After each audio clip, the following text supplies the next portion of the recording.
e há pregadores que nós não conhecemos.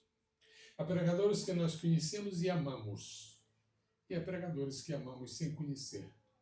Há pregadores que nós amamos, que nós conhecemos e que nós admiramos. É o seu caso. Há na minha vida um sentimento de que o conheço mesmo pouco, mas que o amo, aí é muito, e que também eu admiro. Quer dizer que eu, pessoalmente, eu gosto de ouvi-lo. E por isso, eu estou aqui nesta noite para cultuar a Deus, para rever o pastor Josias, pastor Eliseu, e para ouvi-lo também. Obrigado, pastor. Eu vou orar agora em seu favor, para que seja mais uma vez. Podemos estar de pé? Eu queria, amados, deixar um pensamento de conexão com o que nós vamos ouvir agora. No texto que o pastor Pedro leu hoje, diz lá que os discípulos que acompanhavam Jesus faziam duas coisas. Está escrito, saiu na tela. Diz assim, pregando e anunciando. Se pregar fosse anunciar, não precisava dizer. Se anunciar fosse só pregando, não precisava dizer. Mas como alguém pode pregar sem anunciar? E como alguém está anunciando sem pregar? Eu quero glorificar a Deus por um pregador que anuncia e prega. E que prega e anuncia. Hoje há uma enchente de pregadores que pregam, mas quando terminam de pregar, nós nos damos conta de que não anunciaram. O que foi mesmo que ele falou? Eu louvo a Deus porque esta tribuna estará sendo ocupada agora por quem prega e como prega. Mas anuncia também. Pai querido, mais uma vez o teu amado filho vai usar da palavra para ministrar aquilo que tu deste ao seu coração, ele vai comunicar para todos nós. Nós temos uma intuição, temos uma convicção, temos um pressentimento, temos uma certeza de que seremos muito abençoados pela palavra que ouviremos. Por isso te rogamos que aceites dirigir, monitorar, guiar o teu servo completamente, para que seja uma verdadeira festa no nosso espírito, uma festa salutar, sermos nesta noite edificados por tua palavra. Abençoa o pastor que vai pregar e anunciar, e abençoa-nos a nós que vamos escutar, mas também vamos ouvir. Em nome e por amor de Jesus. Seja bem-sucedido o instrumento de Deus. Aleluia.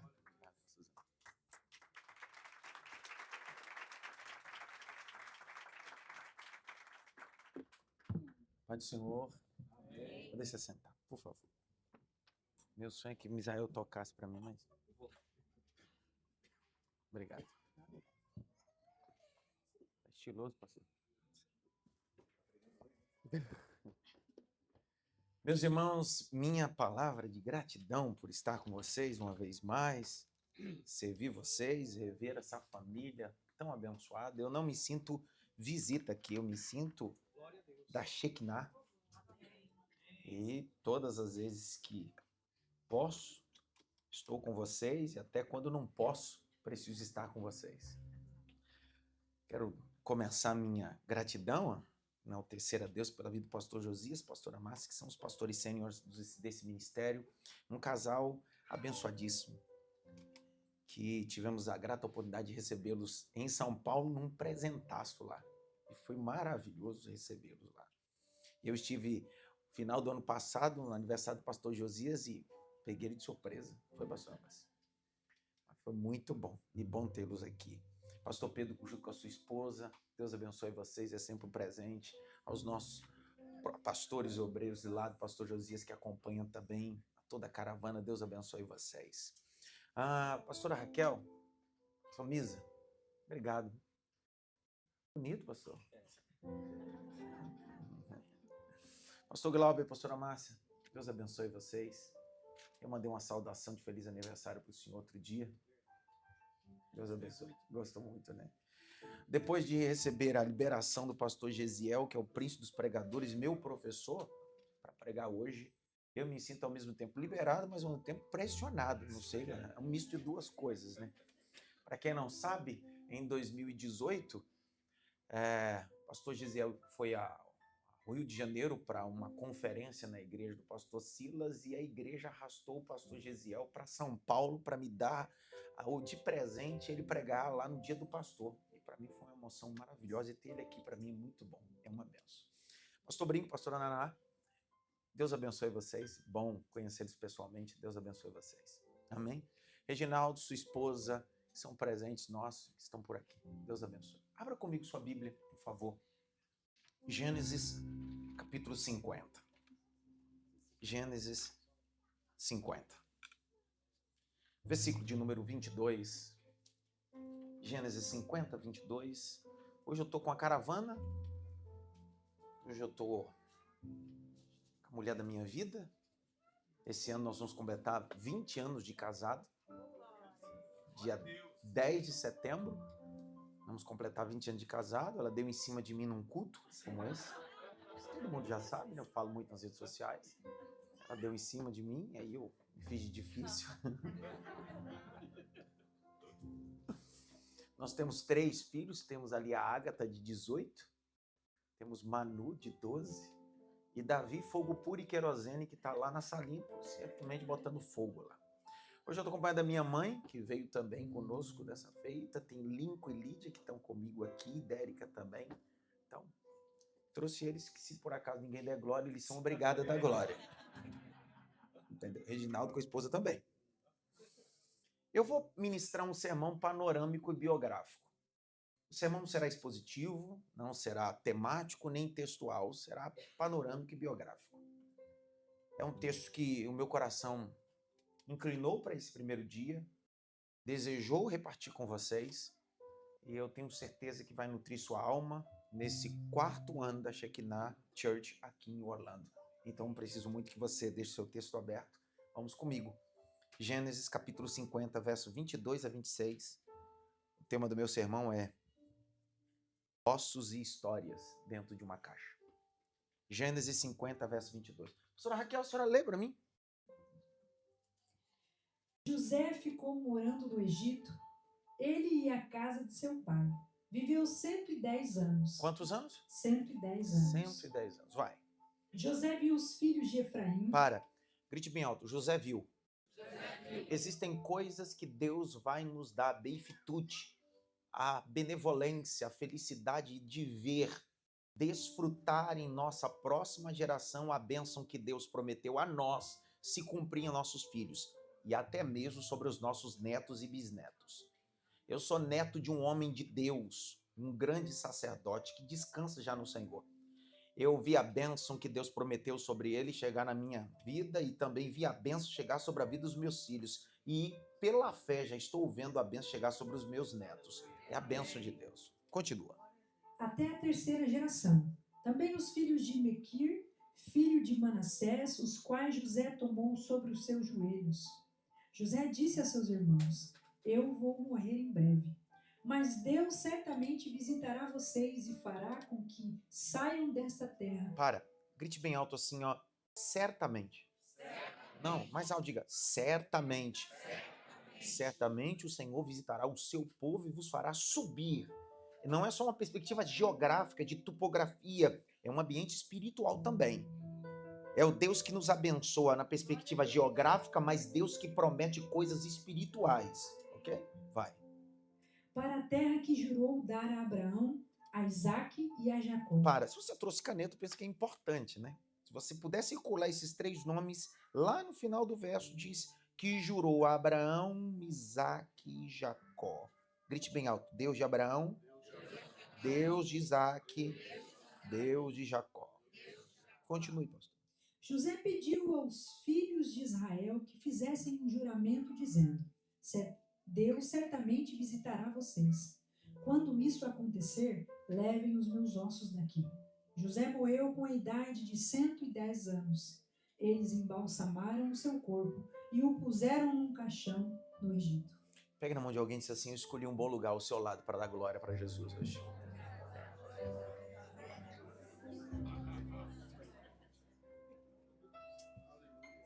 Deixa o texto aberto e eu queria com vocês criar uma ponte panorâmica biográfica até chegarmos no capítulo 50. Permita voltar só daqui uns 20, 30 minutos nesse texto para fazer sentido para nós esse capítulo e esse texto. A Bíblia é fantástica. Napoleão Bonaparte, um dos mais brilhantes conquistadores francês, diz que a Bíblia é um organismo vivo. E quando ele traz essa definição de manifestar dizendo que a Bíblia é um organismo vivo, é muito mais do que um texto, é muito mais do que logos, é um texto que traz vida, transforma pessoas. A W. Tozer vai dizer que quando você não tiver nada para pregar, pregue a palavra e ela é suficiente. Ela é o começo e o fim. Um dos mais brilhantes teólogos anglicanos, chamado John Stott, o londrino, ele dizia: se você não tiver nada para falar, fale sobre a Bíblia, termine em Jesus, porque sempre haverá salvação. Dr. Martin Lloyd Jones, um dos mais brilhantes pastores do século XX, a história vai dizer que durante a sexta-feira, na abadia de Westminster, ele fez exposição do texto. E um dia, um culto de exposição às sextas-feiras, alguém terminou e disse bem assim: por que o senhor há tanto tempo expõe a Bíblia? E ele disse bem assim: porque ela é o começo, o meio e o fim. É a palavra de Deus. Eu penso que a pior dificuldade hoje em dia é termos o desejo de entender a palavra e debruçarmos sobre o texto. Daí, chegamos ao contexto do capítulo de número 50, e para entender isso, precisa ter clareza. Até porque, na passagem, trata-se de um homem que fala-se sobre a quarta geração. Mas para chegar à quarta geração, que é a quarta geração José, nós precisamos entender pelo menos os 3 ícones patriarcais, que é chamado de Abraão, Isaac e Jacó. Dentro do mundo monoteísta, que é o culto monoteísta de um único Deus, há 3 religiões importantes. Primeiro, o islamismo, segundo, o judaísmo e o terceiro, o cristianismo. Dentro dessas 3 religiões monoteístas, essas 3 religiões têm a biografia de Abraão, Isaac e Jacó como importantíssima. Para alguns só profeta, para outros libertadores, para outros alguém empreendedor, para outro como uma figura patriarcal e religiosa. Essas 3 religiões se debruçam sobre a história de Abraão. Para nós, cristãos, Abraão tem a figura do pai da fé. A palavra fé em hebraico significa emuná, significa fidelidade. E para nós, Abraão é a figura da fidelidade e da bênção patriarcal. É o que o texto vai dizer em Gálatas, capítulo 2. Que a bênção que estava sobre Abraão repousou sobre a nossa cabeça e vai de geração em geração. Há um segredo no capítulo 2 de Gálatas que Paulo vai dizer que o próprio Deus anunciou o evangelho antes do evangelho encarnar em Cristo ao pai Abraão. Então ele recebeu esse privilégio. Por que ele recebeu esse privilégio? Isaías e Tiago vai dizer, porque ele foi chamado amigo de Deus. O texto vai dizer que esse Abraão saiu debaixo desse propósito. Capítulo 12, verso de número 1. E saiu Abraão da sua terra, da sua parentela e da casa do seu pai. Essa é a primeira figura de um Deus, Deus de Abraão. É um Deus que convida o homem para sair da zona de conforto, dos seus ninhos da vida. Capítulo 12, verso 7. Depois que Abraão sai, do verso 1 ao verso 6, no verso 7, Deus aparece a Abraão. Deus selando Abraão, dizendo, toda vez que você decidir sair, romper com coisas que limitam a tua visão, a tua fé, eu sempre estarei ali na frente para se manifestar. Não a terra, mas manifestar a minha vontade, meu poder e a minha misericórdia. Ele também é Deus de Isaac. Isaac em hebraico significa sorriso, alegria. Grite bem alto, sorriso. Alegria. Se Abraão é o pai da fé, o amigo de Deus, Isaac é o filho da promessa, em quem Deus deu a alegria a Sara e deu a alegria a Abraão. Capítulo 21, verso de número 5 a 8 do Gênesis, o texto diz que no dia que Isaac nasceu na casa do pai da fé, Abraão, ele não economizou, fez um banquete. Parafraseando, ele fez um churrasco, à base de picanha, prime rib, T-bone, Coca Zero, tinha de tudo lá. O texto diz que foi uma festança na casa do pai da fé. Porque a alegria do Senhor visitou a casa de Abraão. Há uma lacuna entre o capítulo 21 e o capítulo 22. Estudiosos vão dizer que possivelmente 17 anos a 25 anos. Mas no capítulo 22, Deus mais uma vez vai dizer para Abraão, Abraão, pega o teu filho Isaac. aquele a quem eu dei, e vai à terra de Moriá e oferece ali um holocausto. É engraçado entender isso. Ele é Deus de Abraão, mas agora ele vai se tornar o Deus de Isaac. Por que Deus de Isaac? Se Isaac em hebraico é alegria, o que Deus está dizendo para Abraão é: eu não quero ninguém triste no meu altar. Eu não quero ninguém desanimado no meu altar. Eu te dei alegria, então entre no altar com alegria. Eu te dei sorriso, entre no altar com sorriso. Porque toda vez que você acessar o meu altar com alegria, eu sou Deus que respondo com providência, Abraão. Abraão não titubeou. Capítulo 22. Ele gasta 3 dias de caminhada. Dentro de um grande carro, com ar-condicionado. Não? De quê?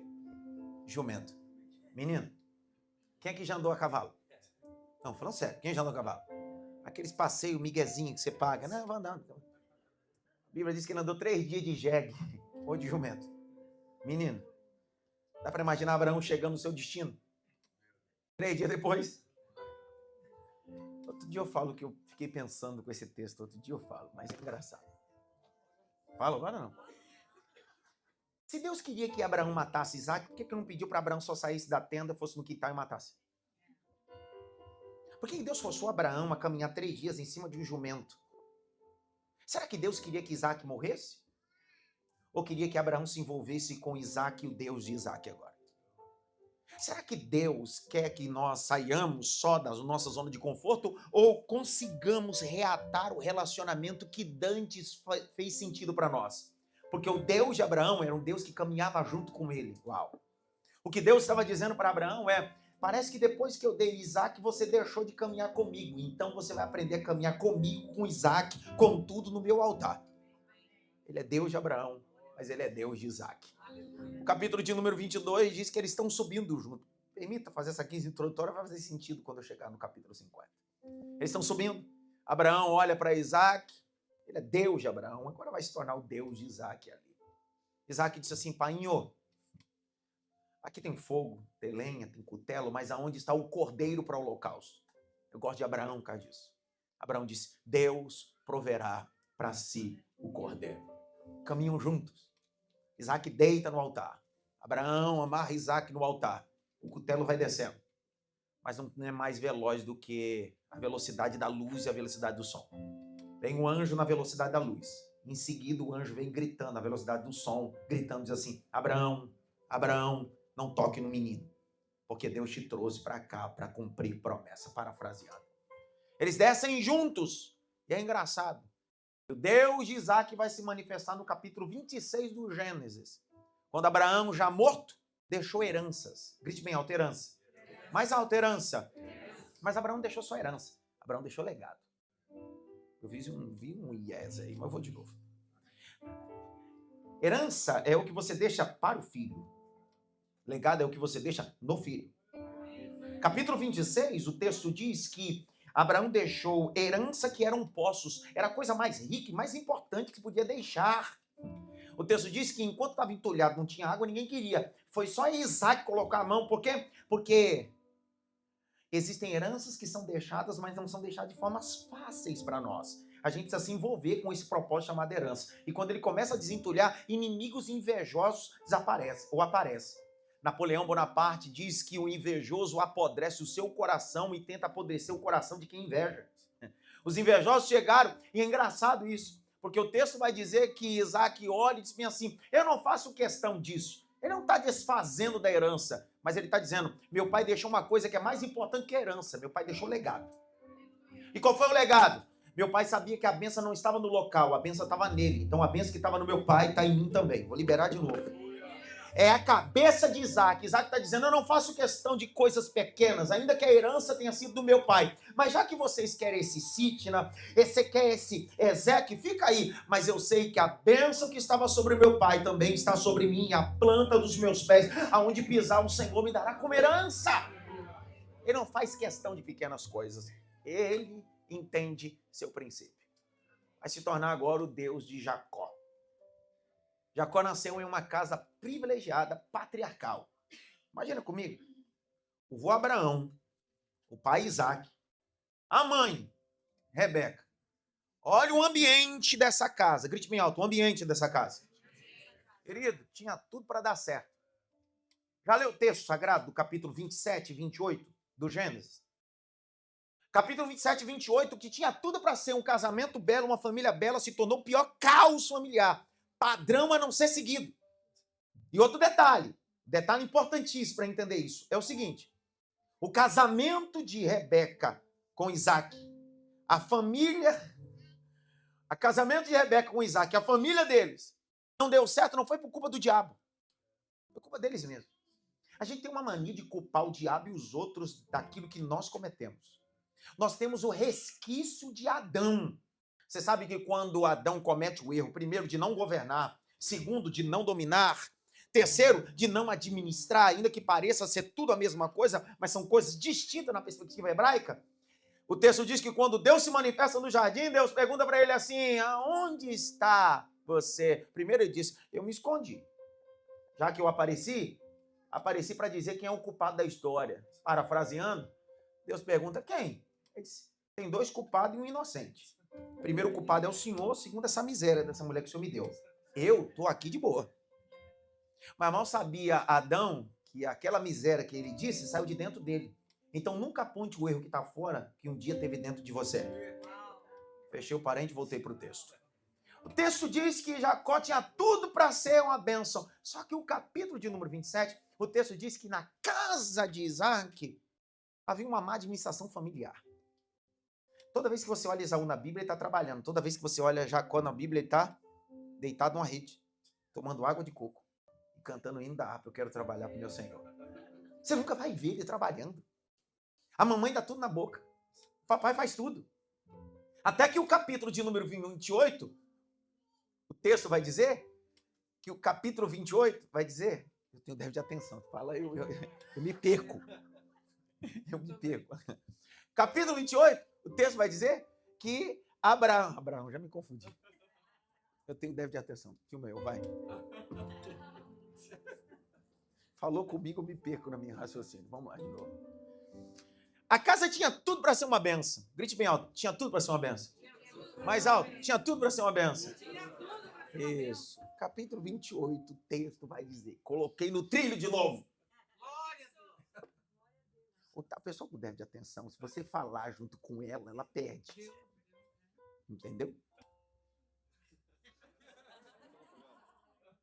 O capítulo 28 diz que Jacó nasceu numa casa que tinha tudo para ser uma benção. Mas não foi. A gestação de Rebeca era o seguinte: nasceu gêmeos. Primeiro ultrassom na Bíblia. E primeiro chá revelação aconteceu na casa de Isaac. Vocês sabiam disso? O que hoje todo mundo faz chá revelação? Vamos saber qual é o menino. Deus decidiu descer na casa, na tenda de Isaac e fazer o chá revelação. E não só revelação, mas profeticamente. Deus desceu na tenda e disse assim: tem 2 meninos aí dentro. Deus já revelando o sexo. E o pior de tudo, Deus disse assim: negócio é o seguinte, vou quebrar os paradigmas de tudo. Tá acostumado sempre o menor, você viu o maior? Na tua casa haverá uma inversão. Eu vou mudar a história de alguns que estão dentro da tua casa. Acontece. O texto diz que Esaú nasce primeiro. Esaú significa peludo e em seguida nasce Jacó. Jacó segurado no calcanhar. Yaakov. O texto diz que, capítulo 28, verso 10, o Jacó, depois de negociar, de negociatas, Esaú chega embravecido, depois de um dia, depois que seu pai abençoa ele estando cego e sua mãe manipula as coisas em casa. Veja uma casa complicada. Grite bem, casa complicada. Então pare de culpar o diabo quando você não consegue administrar a sua casa. Às vezes o diabo está lá no Japão fazendo uma confusão e você está em casa representando ele. Entenderam nada, né? Tudo bem. Misericórdia, vai. O Esaú chega embravecido e diz assim: eu vou matar meu irmão. Aí aparece a mamãe de novo, que é a mamãe que faz o pratinho, a mamãe Rebeca faz tudo. Mamãe para uma trouxa para Jacó diz: meu filho, vaza. Vai-te embora, que senão teu irmão vai te matar. Capítulo 28, verso 10. Até aquele momento, Deus é Deus de Abraão, Deus de Isaac, mas não é Deus de... Vai se tornar ali agora. Vai ser o primeiro contato que um filho de crente, que não era crente, vai ter contato com Deus do avô e do Deus do pai dele. Capítulo 28, verso 10, o texto diz: e tomou uma pedra, fez como travesseiro, dormiu naquele lugar e teve um sonho. Grite bem alto, um sonho. Havia uma escada que dava do céu à terra, a terra ao céu. Anjos que subiam e desciam. Jacó acordou. Pegou aquela pedra, ungiu e disse, isso aqui não é mais luz, é Betel, é casa de Deus. Ele disse, quão terrível é este lugar, porque os portais do céu se abriram para mim. Jacó vai para a casa de Labão, passa 20 anos, durante 20 anos, 10 vezes o seu salário é mudado. Mas em tudo que ele coloca a mão, Deus abençoa. Entendeu que a bênção não está no local, a bênção está nele? Vou de novo. Entendeu que a bênção não está no local, a bênção está nele? Não importa o local que você seja plantado, a bênção do Deus de Abraão está sobre a sua cabeça. E ponto. Depois de 20 anos, ele sai pela porta da frente. Capítulo 32 do Gênesis. O Jacó vai se encontrar com uma caravana de anjos. É lindo essa passagem. Depois da caravana de anjos, ele vai ter um encontro com a teofania, Deus, fania, aparição. Ele vai descer no Val de Jaboque. Naquele dia ele passa seus 11 filhos, porque ainda não tinha o 12º. Suas 2 mulheres, Lia e Raquel. Passa todo mundo e vem para o Val de Jaboque e vai ficar sozinho. É Jacó e Deus. Deus e Jacó. Presta atenção. É Jacó e Deus. Deus e Jacó. Não peça para Deus mudar a sua família enquanto você não mudar primeiro. Não peça para Deus mudar o seu esposo quando você não se encontrou com Deus que tem poder de mudar você primeiro. O texto vai dizer que naquela noite, Jacó começa a segurar esse anjo. Há uma briga. E a briga de Jacó não é contra o anjo. É contra ele mesmo. Eu estava lendo um texto judaico do Midrash, dizendo que os rabinos, dizendo que o sucesso de Jacó aquela noite foi porque ele decidiu não lutar contra Baruch Hashem, contra o Eterno. Ele decidiu lutar contra os seus próprios sentimentos, o seu homem interior. Ele segura o anjo. E o anjo diz, qual é o teu? Qual é o teu?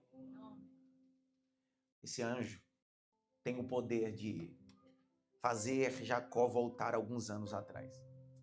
Do dia que ele saiu da casa de seus pais. Você lembra quando seu pai estava cego? Ele se colocou debaixo da mão de Isaac? Ele vestido de pele de animal? Se fazendo como Esaú, e o pai disse bem assim, quem é? Ele disse, sou eu, Esaú. O pai colocou a mão. Ele disse, estranho, pele de Esaú? Porque Esaú em hebraico significa peludo, mas voz de Jacó. O anjo novamente está perguntando para ele, quem é o teu nome? Porque para o teu pai você disse que era uma coisa que não era. E para mim agora, quem é você? O bom de tudo na vida é que a Shekinah 4 anos atrás era uma menina ou uma criança recém-nascida. E ao longo do tempo vai criando maturidade. Ao longo do tempo a gente vai entendendo o nosso papel no reino, nossa missão na sociedade para glorificar o nome de Jesus Cristo. Jacó não titubeou, Jacó conseguiu enganar o pai, mas naquela hora disse assim, o meu nome é Jacó, mas eu quero ser mudado, eu quero ser transformado. E eu gosto disso, porque a boca do anjo abriu e disse assim, o teu nome não será mais Jacó, o teu nome será Israel, porque como um príncipe te lutaste com Deus. Não é contra Deus, é com Deus. Agora tem um detalhe. Agora o detalhe de tudo. É que Jacó significa aquele que agarra. No dia do seu nascimento, ele segurou o seu irmão e não mudou nada. Mas naquela noite, na verdade, aquela madrugada toda, ele segurou aquele que tinha poder de mudar a sua história, mudar seu nome, mudar seu destino. Jacó se tornou o patriarca mais importante. E dele vai vir a 4ª geração a partir de José. Permita usar José como uma figura da transição da 4ª geração. José vai nascer do relacionamento mais amoroso que Jacó já teve. Capítulo 37, José era o filho preferido. Outro dia eu vi uma discussão e fui me colocado num debate. Eu não gosto de debate. Fui me colocar num debate dizendo assim, quer dizer que então pais têm seus prediletos? Não, pai tem seus próximos. Deus não faz acepção para salvar, mas faz acepção para usar. Vou de novo. Deus não faz acepção para salvar, mas faz acepção para usar. Você lembra, abrindo um parênteses, você lembra Lucas capítulo 5? Verso 1 diz assim, e Jesus à beira do mar de Genezaré, ou da Galileia, desceu e viu 2 barcos. Por que Lucas está relatando que tem 2 barcos? Se a informação é declarar que Jesus entrou no barco de Simão Pedro, e depois houve a pesca, e depois Jesus chamou Pedro. O que Lucas está querendo dizer é o seguinte, Jesus sempre tem 2, 3, 4, 5 opções. Se você não quiser, ele usa outro. Se você não abrir, ele abre outro. Se você não abrir teu coração, ele usa outro. Deus tem o poder de realizar maravilhas. Fechei o parênteses. O Jacó, através de José, vai fazer uma túnica que é específica para ele. Grite bem alto, específica. Tem coisa que cabe só na gente. Tem coisa que só funciona com a gente. É literalmente com a roupa do profeta Eliseu, quando o seu servo tenta pegar a roupa, em alguns textos dizem roupa, outra bordão, é uma discussão antiga hebraica sobre o assunto, mas vamos trabalhar a ideia só do artefato. Pegando, pois, o artefato do profeta, não conseguiu fazer. Por quê? Porque existem coisas que não funcionam na mão do outro, porque não é magia, é autoridade. Não é misticismo, é autoridade e identidade de Deus. Meu sonho e o sonho de alguns é ser outras pessoas. A gente gasta tempo querendo ser outra pessoa quando a gente poderia investir esse tempo sendo nós mesmos para a glória e louvor do nome de Jesus Cristo.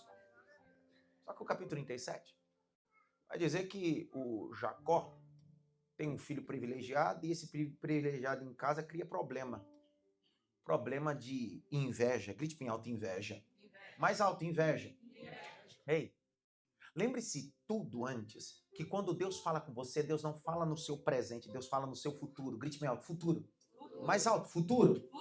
Deus não fala no seu presente, Deus fala no seu futuro. Deus não te abençoa do passado para o presente, Deus te abençoa do futuro para o seu presente. Essa é a realidade do reino de Deus. Então, tudo que está acontecendo na casa desse patriarca parece ser uma coisa comum, mas tudo tem um propósito. Grite bem alto, propósito. Mais alto, propósito. Qual é o propósito? Segundo Gênesis capítulo 15, quando Deus falou com Abraão, Deus disse para Abraão, Abraão não tinha nem filho ainda. Gênesis 15. Abraão está em crise dentro da tenda, Deus disse, sai da tenda. Quando ele sai da tenda, o Senhor diz assim será a tua descendência. Assim como você não pode contar as estrelas, não pode contar, eu abençoarei tua descendência. Escuta! Peregrina será tua semente em terra estranha. Será afligida por 400 anos, mas eu visitarei a tua descendência e te darei governo e despojos. Presta atenção nisso. O capítulo 15, que Deus está falando com Abraão, nem pai ele é ainda, e Deus está falando de coisas que vão reger a 4ª geração dele. Existem coisas que Deus está falando com você aqui agora, mas Deus já está no teu amanhã, no teu futuro, e dizendo, se você crer e confiar, eu sou poderoso para fazer abundantemente mais. Sabe qual é o detalhe de tudo? Grite bem alto, Deus. Mais alto, Deus. Deus é especialista. Deus é especialista nisso. Por quê? A Bíblia diz que os irmãos pegam José e colocam numa cisterna. Grite bem alto, cisterna. Eles queriam matar, sim ou não? Sim ou não? O desejo não era matar? Só que Deus rege o sentimento. Não era a propósito da morte de José. Era a propósito da 4ª geração entrar no Egito. Eu vi uma aleluia. Às vezes não se explica processo, se entra para viver esse processo. Processo. Hoje é o jargão dos processos, mas o que Deus está dizendo para Abraão e para Isaac e para Jacó e para José, dizendo, isso é um processo patriarcal e precisa passar e não tem jeito. Olha o capítulo de número 37 do Gênesis. Olha lá, abre aí, Bíblia. Gênesis 37. Verso de número 27. Lê para mim, pastor Raquel. Lê. 37, 27. Está na tela aqui, ó. Venham, vamos vendê-lo aos ismaelitas. Não lhe façamos mal, pois é nosso irmão, é do nosso sangue. Para. É nosso irmão e é do nosso? Vamos lá. É nosso irmão e é do nosso? Então, presta atenção. Então, eles estão prontos a vender José. E quando eles estão avistando no ambiente onde eles vão negociar, que é um deserto onde tem uma cisterna, eles veem uma caravana de ismaelitas. E esses ismaelitas estão indo para onde? Para o Egito. Grite bem alto. Egito. Mais alto. Egito. E há uma informação dizendo assim, eles são sangue nosso. Continua o texto, por favor. Seus irmãos concordaram. Vai. E quando os mercadores midianitas passaram, os irmãos de José o tiraram da cisterna e o venderam aos ismaelitas por 20 moedas de prata. E E os ismaelitas levaram José para o Egito. Levaram José para onde? Pergunta, capítulo 37, no texto inicial. Os sonhos que José teve não deveriam se cumprir na casa do papai e da mamãe. Os sonhos que José teve, quem Deus colocou a saber 2 sonhos, esses sonhos tinham um cumprimento não local, mas mundial. E o foco desses cumprimentos deveria ser a maior potência do mundo antigo, o Egito. E o que parece que está acontecendo ali é algo, uma trama qualquer, mas é o próprio Deus dizendo: eu não estou no controle, porque quem está pode perder. Eu sou o próprio controle. Controle no meio do caos. Como diz o Batmani, controle no meio do caos é entender que Deus começa e Deus termina, e a Ele honra, a glória para todo sempre. Por quê? Se você voltar um pouquinho, rebobinar a fita, eu sei que só para antigos sabe disso, é o que eu ouvi tanto minha mãe falar, mas não é da minha época. Mas se você rebobinar a fita, quer voltar um pouquinho, você vai descobrir que o que parece estar desconectado, está tudo conectado, grite bem alto, conectado.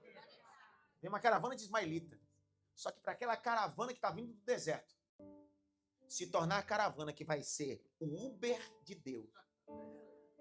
Ah, dá licença. O monorail de Deus. Sei lá, o bus de Deus. Não deu uma glória até agora, Raquel. Para aquela caravana ser literalmente o táxi de Deus para levar José para um ambiente da promessa, uma ruptura aconteceu lá atrás. Um dia difícil, negro aconteceu lá atrás. Abre comigo Gênesis, vamos lá. Gênesis, capítulo 21, verso 9. Gênesis 21, 9. Lê, pastora, vai! Sara viu que o filho que Agar, a egípcia, teve com Abraão, estava zombando de Isaac. Olha, vai! Então Sara disse a Abraão: mande embora essa escrava e o filho dela, porque o filho dessa escrava não será herdeiro com meu filho. Vai! Abraão ficou muito incomodado com isso, por causa do seu filho. Vai! Mas Deus disse a Abraão o quê? Fique incomodado por causa do menino e por causa da escrava, faça tudo o que Sara disser, porque por meio de Isaac será chamada a sua descendência. Continua! Mas também do filho da escrava farei uma grande nação, porque ele é o seu descendente. Pastor Glauber, para dar glória agora aqui, ó. Deus está falando com Abraão, mas Deus está dizendo para Abraão: escute, deixe ir, ainda que doa muito. Pega um pedaço de pão, odre com água, manda Agar e Ismael, manda embora. Tá doendo, mas manda. Só que Deus está dizendo: Isaac vai ficar aqui. Do menino eu vou fazer uma grande descendência. Só que Deus não vai falar para ele o que vai acontecer lá no futuro. Só que Deus está preparando no presente de Abraão o futuro para a próxima geração. Vou de novo. Deus está preparando no presente de Abraão o futuro para a sua próxima geração. Olha o verso 19 e 20. Põe na tela. 19 e 20. Vai. Então Deus lhe abriu os olhos e ela viu um poço de água. E indo até o poço, encheu o odre de água e deu de beber ao menino. Deus estava com o menino, que cresceu e morou no deserto e se tornou flecheiro. Ele morava no deserto de Parã e a mãe dele o casou com uma mulher da terra do Egito. Estão comigo, sim ou não? Presta atenção. Tem um Josézinho, anos depois, dentro de uma cisterna. Quem Deus deu um sonho, que ele seria o quê? Governador. E tá todo mundo dizendo: mata! Aí tem um irmão dizendo assim: não mata não, vem. Vem para quem? Ah, tem o Uber de Deus chegando ali. Tem uma caravana de ismaelita. Para onde eles vão? Para o Egito. Para onde? Para o Egito. Escute-me o que eu vou dizer aqui debaixo do sangue de Jesus.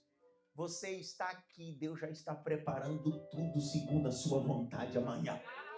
Coisas que você passa hoje, que sofre hoje, rupturas dolorosas e profundas, parecem que Deus perdeu o controle. Deus está dizendo: Eu nunca perco o controle. Eu sou Deus Todo-Poderoso. Preparei uma caravana para levar a geração de Abraão até o lugar da promessa. Caravana de ismaelitas são descendentes de quem? Descendente de quem? De Ismael. O Ismael que Deus disse, Abraão, manda embora. Deus estava dizendo, manda embora hoje. Mas serão os descendentes de Ismael, criados no deserto, que vão levar tua descendência. Eu vi um aleluia pelo professor, vou de novo. Escuta o que eu vou dizer para você. Deus é poderoso para fazer abundantemente mais daquilo que pensamos ou imaginamos. Levante assim a mão direita, assim, bem alto. Bata pelo menos em 3 mãos assim. Pega essa palavra para a tua casa. Pega essa palavra para a tua vida. Pega essa palavra para a tua história. Deus está preparando caravanas para você amanhã. Deus está preparando caravana para os seus filhos, para os seus netos. Amanhã você estará na sepultura, mas o legado da tua história será colhido pelos teus filhos, pelos teus netos, para a glória do nome de Jesus.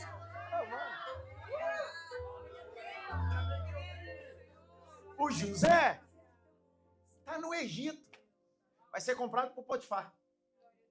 O nome da mulher de Potifar, ninguém sabe. Outro dia eu coloquei o nome dela, mas não posso falar aqui. Patifa. Patifé. Os estudiosos vão dizer que possivelmente José tenha ficado 10 anos só na casa de Potifar trabalhando. 3 anos na cadeia, depois da calúnia. Porque só assim fecha o teu cronograma. São 13 anos.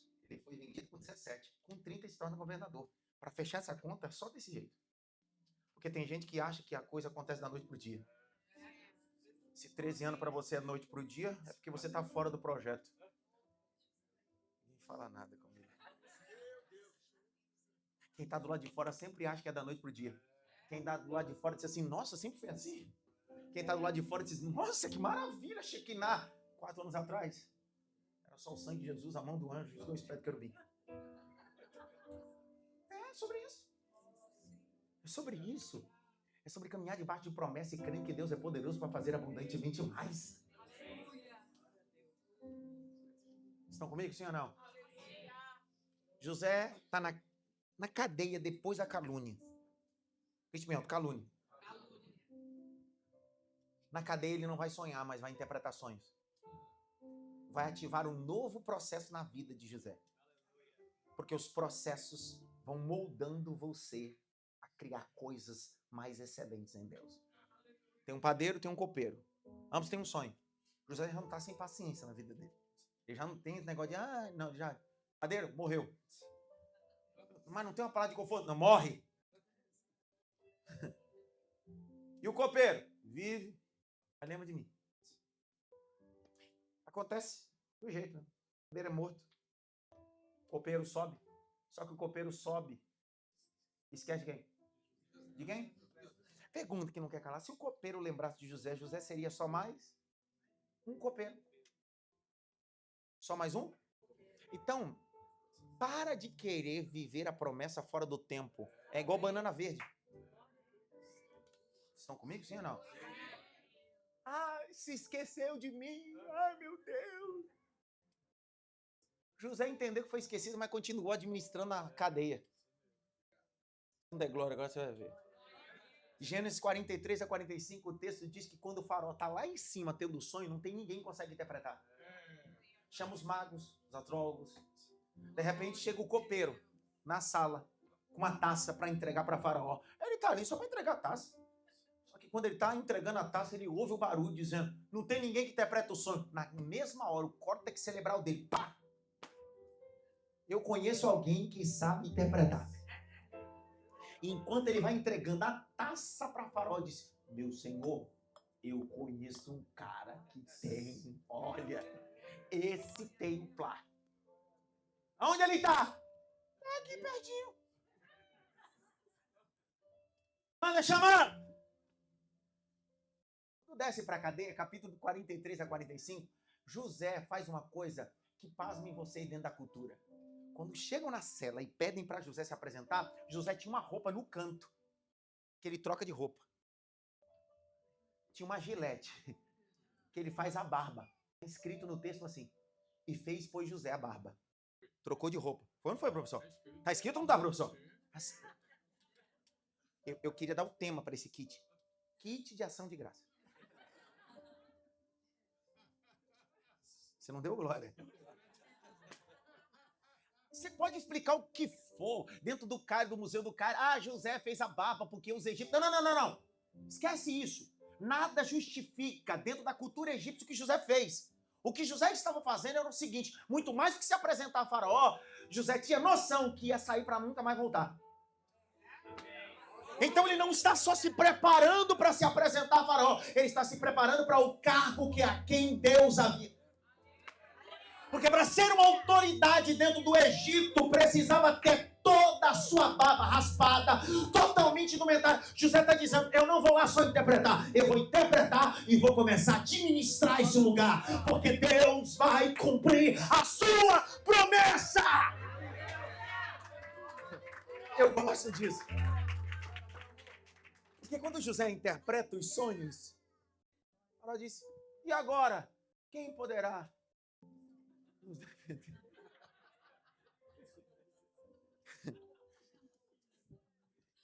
Agora? Aí José.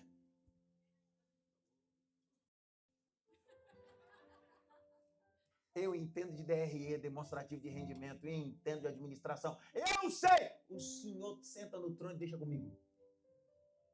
Aquele dia, Deus cumpre promessa. Grite bem, promessa. José, traz seus irmãos, traz seu pai para o Egito. E eu vou caminhando para o final para chegar no capítulo 50.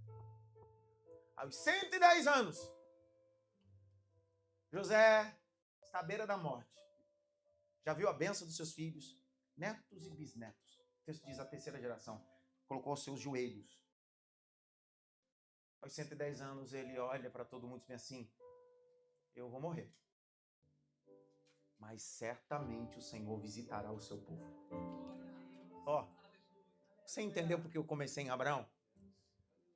Porque Deus prometeu isso ao pai Abraão no capítulo 15.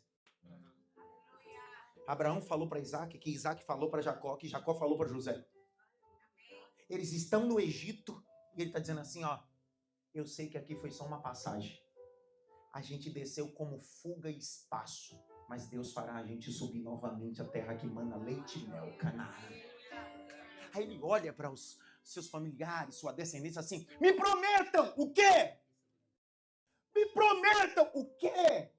Que no dia que Baruch Hashem, o Eterno, visitar o seu povo no Egito, pegue meu caixão com 206 ossos, não deixem aqui no Egito. Não importa quantos quilômetros seja do Egito a Canaã, coloca nos ombros, vai marchando e leva e sepulta os meus ossos na bênção que meu pai comprou e me deu como herança, porque eu não sou do Egito, eu sou de Canaã, eu sou da terra que mana leite e mel. Se você fizer um cálculo cronológico, o povo ficou no Egito 430 anos. Quantos anos? 430. Segundo Gênesis capítulo 15 fala 400, mas segundo o Êxodo vai dizer 430 anos. Pensa comigo. Você já deu um glória? Dá de novo. Ô, glória. Se você colocar um cálculo de 430 anos que o povo ficou no Egito, opresso, oprimido. O capítulo de número 1 do Êxodo diz que o faraó que assume não conhecia a história de José e começa a oprimir o povo. O povo começa a ser oprimido 430 anos. Se você colocar do dia que José morreu, segundo o Rabino Rashi, até a saída, dá mais de 519 anos. Porque há uma lacuna entre os 430 e a morte de José. O povo começa a ser oprimido depois da morte de José, quando o faraó senta e não conhece mais a história de José. Então, entre a morte de José e até o período da escravidão, há uma lacuna. Há uma geração que morre, outra que levanta no Egito. Estão fazendo tijolos à base das argilas que estão na margem do Nilo.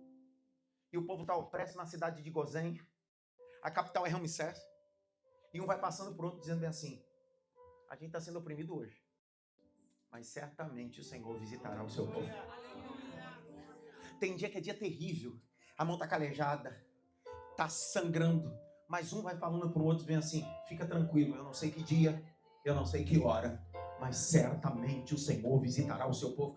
Aí sempre tem um estressado dizendo assim, quem é que disse isso? Aí o mais ancião diz assim, quem disse isso foi José. E no meio de nós existe uma caixa, na verdade, um caixão cheio de ossos, porque aquele que prometeu a Abraão, prometeu a Isaac, prometeu a Jacó, e José deu certeza, e certamente o Senhor visitará o seu povo. Agora olha para cá. Não importa o que aconteça, Deus vai cumprir de forma fidedigna, palavra por palavra. 430 anos depois do dia da aflição, até o dia que Deus vai libertar o povo, manifesta Êxodo capítulo 3. Se eu ler isso daqui, se eu não der glória e não entender nada, você vai ver agora. Êxodo 3, verso 1. Põe na tela. Lê, pastora, com força. A seguir. Vai. Moisés apacentava o rebanho de Jetro, seu sogro, Aleluia. sacerdote de Midian. E levando o rebanho para o lado oeste do deserto, chegou a Horebe, o monte de Deus. Ali o anjo do Senhor lhe apareceu numa chama de fogo, no meio de uma sarça. Moisés olhou, e eis que a sarça estava em chamas, mas não se consumiu. 3. Então disse consigo mesmo, voa até lá para ver essa grande maravilha, porque a sarça não se queima. 4. Quando o Senhor viu que ele se aproximava para ver, Deus, do meio da sarça, Aleluia. o chamou e disse, Moisés, Moisés. E ele respondeu, eis-me aqui. 5. Deus continuou, não se aproxime, tire as sandálias dos seus pés, porque o lugar em que você está é terra santa. Aquela voz do verso 6 que é a cerejinha, vai. Disse mais, eu sou o Deus De quem? de seu pai, o Deus de Abraão, o Deus de Isaac, o Deus de Jacó. Moisés escondeu o rosto. Para, Deus está dizendo, não estou conectado a você, Moisés. Eu estou conectado a uma bênção patriarcal. Não começou em você. Não, Moisés. Não começou em você esse projeto. Eu sou Deus dos seus pais. E seu pai não é Arão. Sua mãe não é Joquebede. Porque aqui eu estou falando de bênção patriarcal. Eu sou Deus de Abraão, Deus de Isaac, Deus de Jacó. Eu vou cumprir promessas que eu falei, vou cumprir de forma fidedigna. Essa sarça está queimando e Deus, através de Moisés, vai manifestar 10 pragas. Quantas pragas? Quantas pragas? Vamos lá? Quantas pragas? Qual é a última praga que vai vir sobre o Egito? De quem? Mas antes de morrer os primogênitos, Deus pede para o povo fazer uma festa. Haviam 7 festas judaicas, 4 intermediárias e 3 principais. Tabernáculo, Pentecoste e Páscoa. Das 7 festas, a única festa que Deus permitiu que o povo comemorasse no Egito foi a Páscoa. Pessá, saltar. Presta atenção, por que Deus permitiu que a Pessá fosse comemorada no Egito? Simples, porque Pessá significa saltar. E Deus disse, hoje o anjo da morte à meia-noite passará. Toda casa que comeu o cordeiro, comer a cabeça do cordeiro, os pés do cordeiro, a fissura do cordeiro, e o sangue estiver no umbral e na vega da porta, Pessá, o anjo saltará, a morte não entrará na sua casa. O que Deus estava dizendo é, não basta só ter aparência de sangue dentro da casa. Tem gente comendo cabeça de cordeiro que pensa como cordeiro. Gente que come pé de cordeiro, que caminha como cordeiro. Gente que come fissura do cordeiro, que tem o conteúdo do cordeiro. A morte está passando, mas não entra na tua casa, porque o sangue do cordeiro está dentro e está fora. Só que Deus disse assim, coma apressadamente. Como o quê? Cajado na mão, sandália nos pés. Deus disse assim, hoje vocês saem desse ambiente. Peraí. O que Deus falou a Abraão, o que Deus falou a Isaac, o que Deus falou a Jacó, e o que o José disse aos seus descendentes está se cumprindo. Certamente o Senhor visitaria o seu povo. Vou de novo. Certamente o Senhor visitaria o seu povo. Deus está visitando. Deus disse, tira apressadamente. Quem é que está liderando agora? Moisés. Moisés está encabeçando o povo. Quando Moisés está saindo, Êxodo capítulo 12 e 13, aparece o que parecia estar há muito tempo escondido num canto. Grite bem alto assim, tudo depende. Como você olha as coisas. Mais alto, tudo depende. Como você olha as coisas. Quando você olha um caixão, você pensa o quê? Morte, o que mais? Luto, o que mais? Tristeza, o que mais? Fim.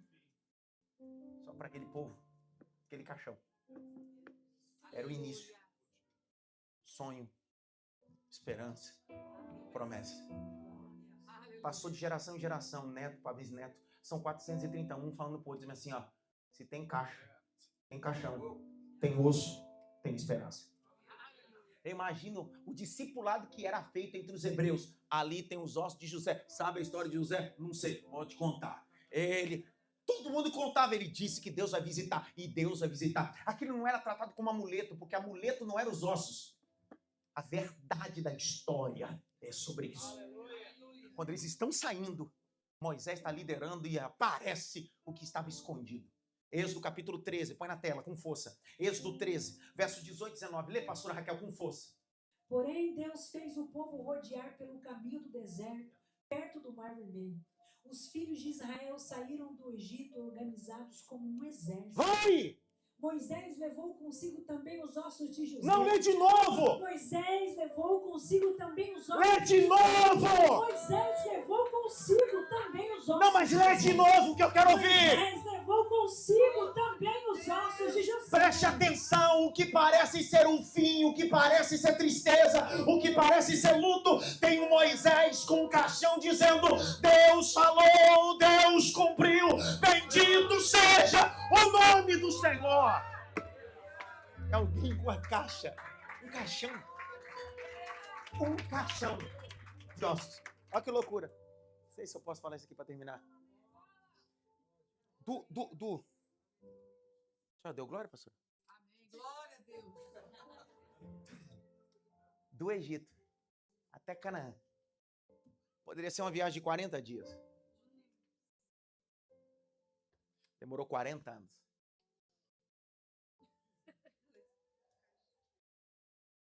600 mil homens saíram.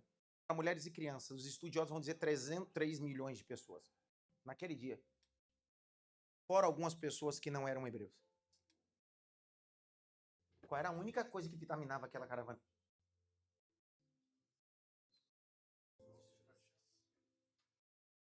Era a única coisa que vitaminava aquela caravana?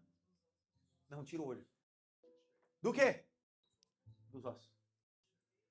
O que todo mundo achava que era literalmente uma procissão fúnebre, aquilo não apontava para a morte.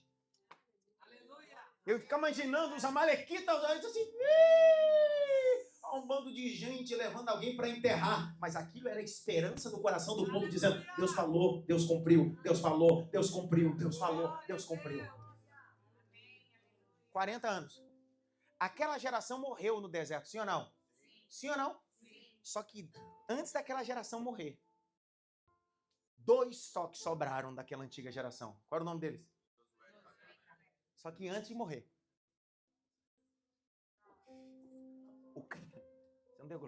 o caixão foi passado para Josué. E todo mundo sabia da história.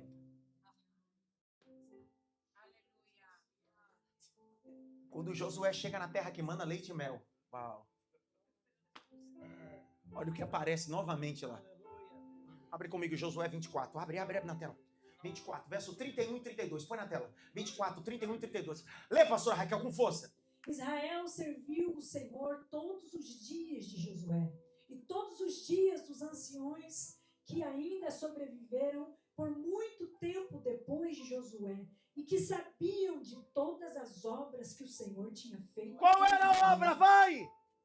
Os ossos de José, que os filhos de Israel trouxeram do Egito, foram sepultados em Siquém. Vida pastoral, vida de igreja local, não é só esse ambiente de congresso. É muito bom ter o pastor Gisel conosco, o pastor Josias, a pastora Márcia, ter eu aqui, ter fulano, Beltrano. Mas há 4 anos essa igreja, na liderança desse casal de pastores, com caixão e com ossos, dia a dia, vai caminhando, visita um, ora por outro, acolhe um, abraça outro, corrige um, puxa a orelha do outro, E aí você chega aqui hoje e diz, que bênçãos, estamos em Canaã. Mas você não sabe quanto tempo demora e quanta expectativa a gente cria até chegar à terra que mana leite e mel. Este ano, 30 de abril, eu vou completar 23 anos de ministério. Desses 23, 18 anos consecutivos pastoreando a mesma igreja no estado de São Paulo. Eu assumi essa igreja, eu tinha 22 anos, minha esposa tinha 20. Eu assumi essa igreja, tinha 4 pessoas, 4 espíritas. Hoje as pessoas olham aquela igreja e vê 5.000 membros. A gente está em Canaã agora. E por isso que a gente não se envaidece com nada. Porque a gente sabe que certamente o Senhor visitou o seu povo. Certamente o Senhor visitou o seu povo. Minha oração nesse primeiro dia, que fique tranquilo. Deus tem visitado e vai continuar visitando essa casa de oração. Não importa o endereço, não importa ser no Egito, não importa ser no deserto. No meio de nós existe uma esperança. É a estrutura de tudo, Senhor, é o nosso refúgio e fortaleza, socorro bem presente na hora da noite. Posso fazer uma pergunta, sim ou não? Sim ou não? Aonde foi sepultado ele? Os ossos dele? Aonde? Outro dia eu digo sobre esse negócio de Siquém. Mas é interessante esse negócio de Siquém. Mas eu tô com muita fome já. Tem certeza? Não vai murmurar? Porque eu não tenho paciência com gente murmuradora, não, viu? Grite bem alto. Siquém. Olha, presta atenção. Olha o capítulo de número 33. Vai lá, de Gênesis. Gênesis. 33. Vai lá. 18 a 20. Leia aí. Voltando de Padã Arã, Jacó chegou são e salvo à cidade de Siquém, que está na terra de Canaã, e armou a sua tenda junto da cidade. A parte do campo onde tinha armado a sua tenda, ele comprou dos filhos de Amor. É a mesma terra que a gente leu em Josué, sim ou não? Agora, lê, pastor. Pai de Devagarzinho, pastor. 100 por 100 peças de dinheiro, e levantou ali um altar. É o que tinha naquela terra? Uma herança espiritual. Sabe o que significa altar em hebraico? Misbeah, lugar de abate. O território que era de José por herança, a descendência passada levantou um altar. Aquele ambiente era um ambiente espiritual, não era só um ambiente geográfico. Ele não comprou sua terra, ele levantou um altar. E o altar não fala de coisas físicas, o altar fala de coisas espirituais. Território dominado pelo Deus Todo-Poderoso. Siquém, o ambiente onde José foi enterrado, tinha um altar espiritual levantado pelo seu pai, Jacó. Agora existe uma palavra que nós chamamos de hebraísmo, vício cultural de linguagem. Hebraísmo. Se você vai para Minas Gerais, é mineirês. Aí lá no mineirês é mandioca. Se você for para São Paulo, não, é o contrário, né? Em Minas é empim e São Paulo é mandioca, sim ou não? E no Nordeste? Maca! Tem um nordestino ali. Aipim, mandioca e macaxeira. Nomes completamente distintos, hebraísmo, vício cultural de linguagem. Mas trata-se da mesma? Quer ver um exemplo? Você sabe que a palavra Siquém é a mesma palavra sicar. Siquém e sicar. O senhor não deu glória, pastor. Vou de novo. Siquém, pastor, é sicar, igual mandioca, macaxeira, aipim, a mesma coisa. Pastor, o que tem a ver? Tudo. Porque aquele ambiente tinha um altar espiritual. Naquele ambiente foi enterrado os ossos de um sonhador que sabia que Deus tinha um encontro marcado ali. O tempo passou. João capítulo 4, Jesus disse: eu preciso ir num lugar que tem um altar espiritual, porque eu preciso mudar a vida de uma mulher. João 4, verso 1, põe na tela. Lê, pelo amor de Deus. Quando Jesus soube que os fariseus tinham ouvido dizer que ele fazia e batizava mais discípulos do que João. 2. Se bem que Jesus mesmo não batizava, e sim os seus discípulos. Vai! Deixou a Judéia, retirando-se outra vez para a Galiléia. E aí?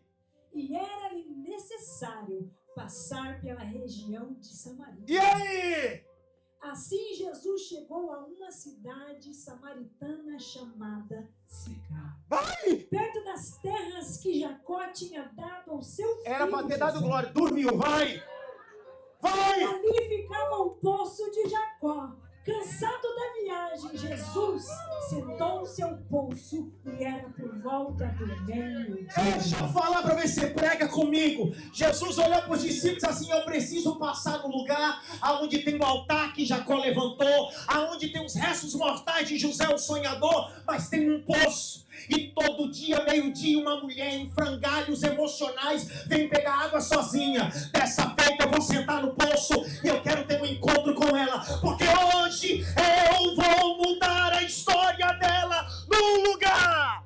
Deus Todo-Poderoso por isso. Escute. Tá vendo esse ambiente? Isso aqui é Sicar. Isso aqui é Siquém. Isso aqui, mulher samaritana vai chegar e Deus vai mudar a sua história.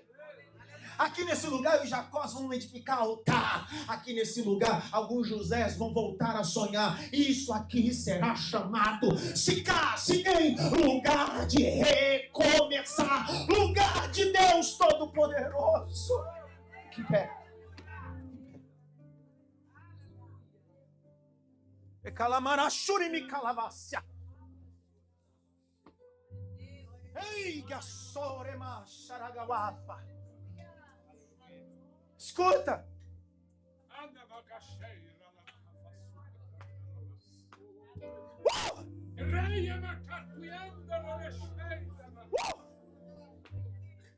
Põe a mão no coração, glorifique esse Deus, exalte esse Deus. Há uma presença de Deus, há um peso de Deus. A igreja Shekinah em Orlando, aqui será um Siquém de Deus, aqui será um lugar de altar, lugar de mudança, lugar de transformação, lugar de promessas serem cumpridas. Certamente o Senhor visitará o seu povo. Vos fará subir a terra que mana leite e mel. Ore comigo, Pai. Pai, no nome de Jesus, eu te dou graça pelo 4º ano desta igreja. Te dou graça, Senhor, porque o Senhor iluminou o pastor Josias e abençoou esse trabalho aqui. Te dou graça pela vida do pastor Misael, pastora Raquel, toda a equipe de obreiros dessa casa, jovens e adolescentes. Aqui este lugar é lugar de altar, lugar de transformação.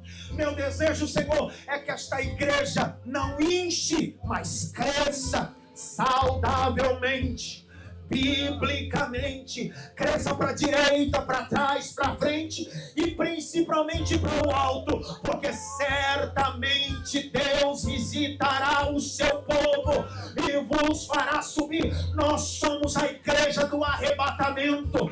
Nós não sabemos nem o dia nem a hora, porque a fala de José é uma fala escatológica. Nós não sabemos nem o dia nem a hora, mas nós sabemos o Senhor voltará. Ele fará a igreja subir, Ele fará a sua noiva ataviada. Bendito seja Jesus Cristo, que mudou o destino da mulher samaritana. Bendito seja Deus Todo-Poderoso, que nos deu a oportunidade de estar em sua casa. A Ele honra, glória para todos sempre. Amém.